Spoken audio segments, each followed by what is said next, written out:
The winter of 1876 in the frozen mountains of Montana carried a silence so heavy that every sound felt unnatural. Yet within this silence, a German doctor named Doctor Brennan discovered a truth so dark that it would never leave his mind again.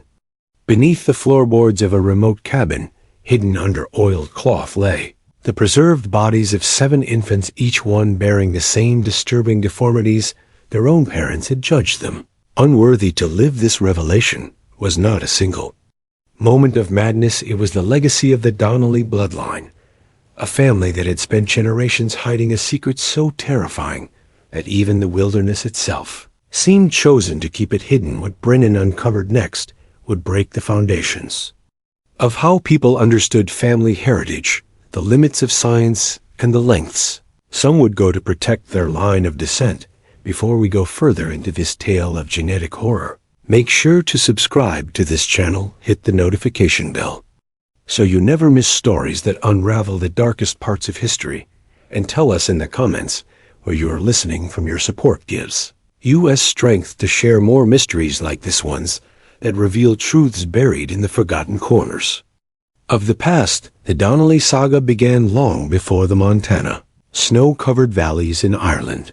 During the bitter winter of 1798, when famine, hardship, and ancient superstition fed a dangerous belief, Donnelly patriarch Fergus convinced himself that he could perfect his bloodline the same way farmers refined cattle and horses, by keeping certain lines pure and culling those that showed weakness. The idea twisted into a doctrine practiced in secret, whispered about in County Cork, but never spoken openly. The seed of this madness would not remain in Ireland forever. Generations later, it found fertile ground in America's wild frontier, where isolation offered cover and silence offered safety.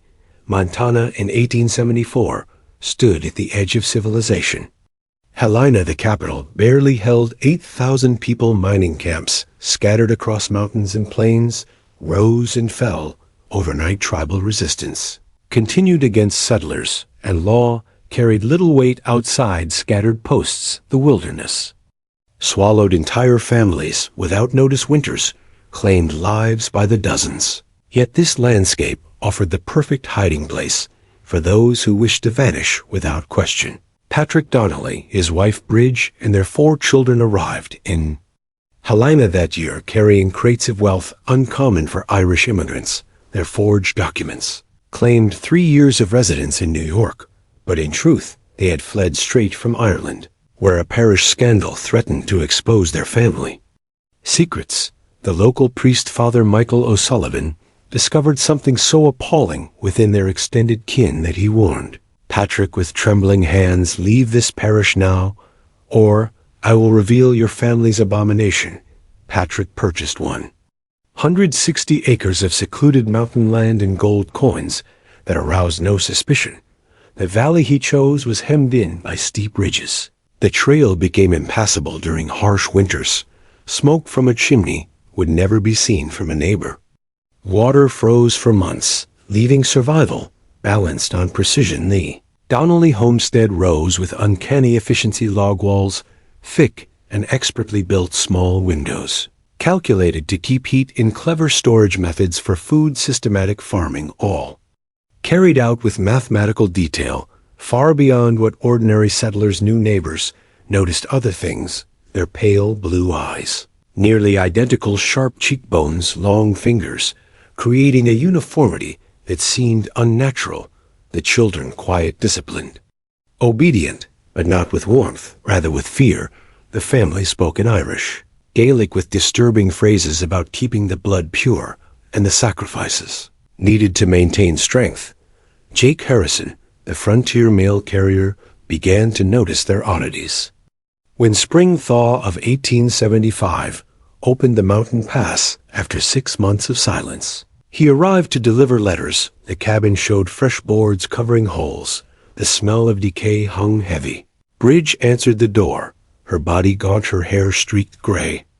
Oh, she was still young.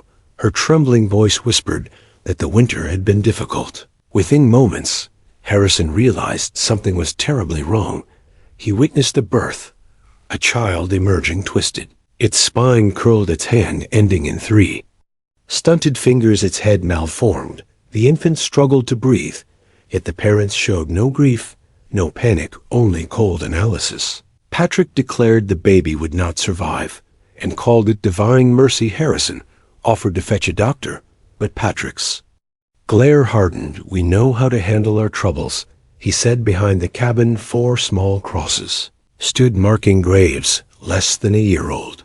Harrison realized each represented another infant discarded in silence, the graves arranged in perfect order, as if prepared ahead of time. As weeks passed, Harrison observed more strange details. The children moved like shadows, their words carrying fear, not respect. Moira and Colleen acted older than their years. Their eyes haunted. Seamus developed a stutter that grew worse whenever his father was near.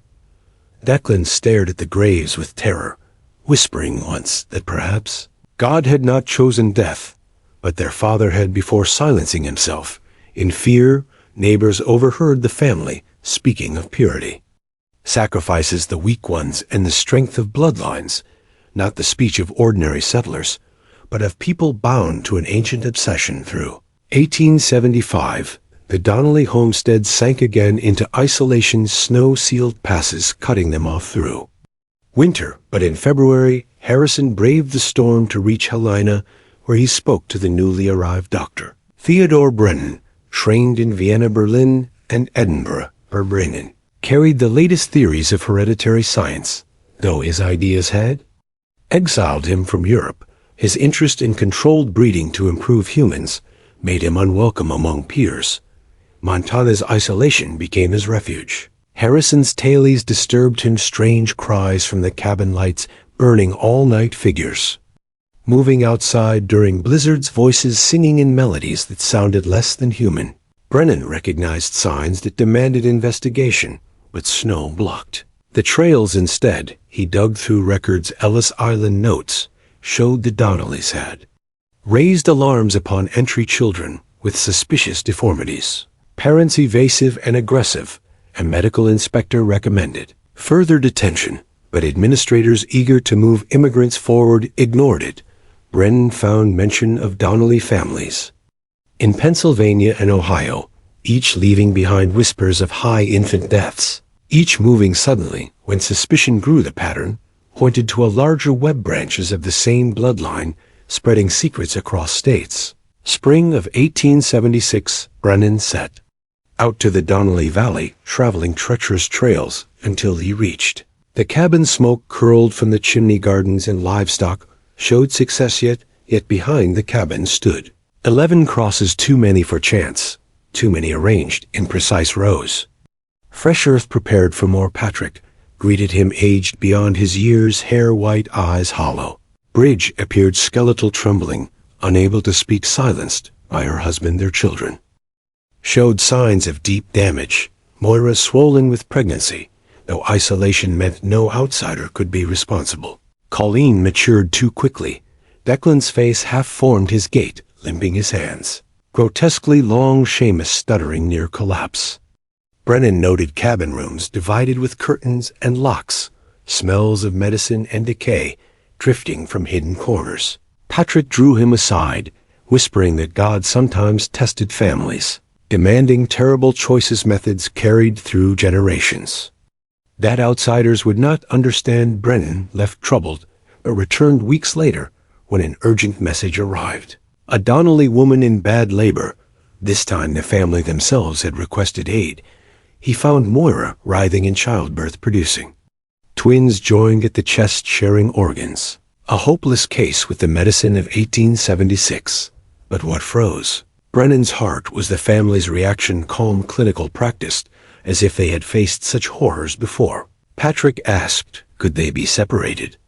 Could one survive? Brennan searched for answers, then noticed journals hidden beneath the birthing bed, volumes filled with anatomical sketches, drawings of deformed infants spanning decades, notes in Irish and English, careful studies of malformations, detailed comments on which survived and which were released into Mercy. Genealogical charts revealed the truth. Patrick and Bridge were cousins, continuing a chain of cousin Marriages for 5 generations deliberate inbreeding to strengthen traits.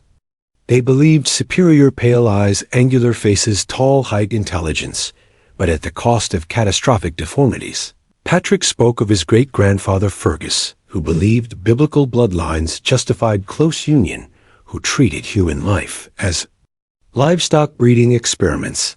Brennan saw not purity, but destruction, recessive weaknesses, accumulating each generation until bodies broke apart, minds crumbled, infants emerged, twisted. The family spoke of mercy, but their mercy was murder. Brennan threatened to involve federal marshals if harm came to the twins. For 3 days, he struggled to keep them alive. Their tiny breaths rattled their shared heart, giving out by dawn their deaths. Undeniable proof of the bloodline's collapse. Brennan examined the graves, the journals, the children, the evidence of at least 23 murdered infants across decades. Patrick confessed his ancestors believed they were building a superior Irish race, stronger, smarter, purer, but now he saw only ruin.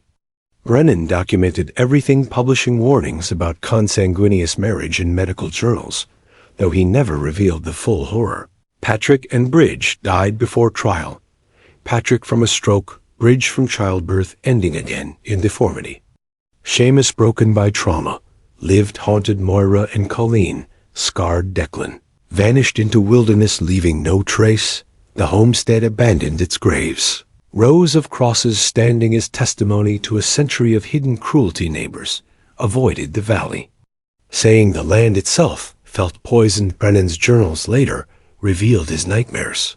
Conjoined twins crying through the night, guilt over the children. He could not save the Donnelly family, believed they were purifying blood, but they proved how obsession can rot humanity, turning love into cruelty. Their case influenced early science, changing laws, guiding marriage and child protection, shaping oversight for isolated communities. Their tragedy remains a warning that when people treat human lives as experiments, they create only horror and destruction. What do you think was everything revealed about the Donnelly family, or do you believe other families carried similar traditions hidden in remote lands? Share your thoughts below. In the comments, your words help us uncover more stories that history tried to bury. If this tale chilled you, remember to subscribe, hit the notification bell, and share this story with friends who love mysteries that question what humanity is capable of. See you in the next dark chapter.